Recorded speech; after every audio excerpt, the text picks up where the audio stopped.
Sziasztok mindenkit, én Ramon vagyok, és itt lennék egy új videóban, amiben szeretném mutatni, hogy kell pisztolyos ajtót csinálni.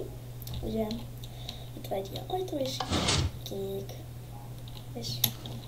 És elősz. És ez a redstone rendszer. Nagyon könnyű megépíteni, nem is kell olyan sok minden. Csak ennyi. Kell egy vöröskőjel ismétlő, egy redstone, egy adogattyú, meg egy nyomólap.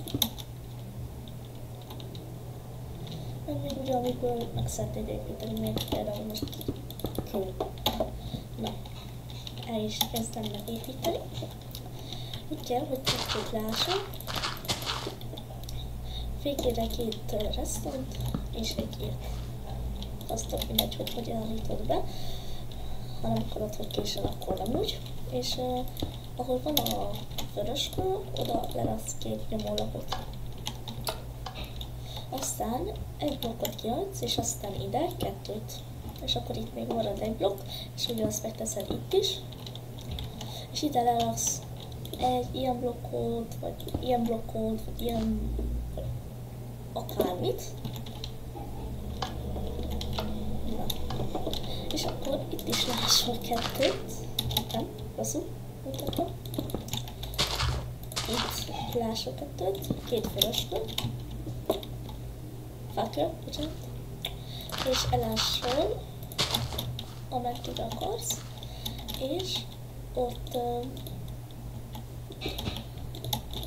így, és akkor ez behajlik, vagy becskódik.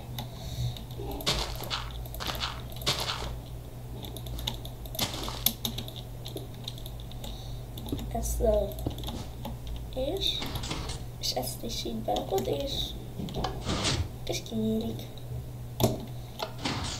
Szóval szerintem ez nem nagyon nehéz megépíteni, hogy még túlélőbe sem olyan nehéz így felépíteni.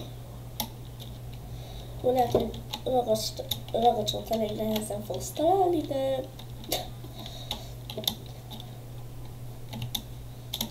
hát szóval csak ennyi.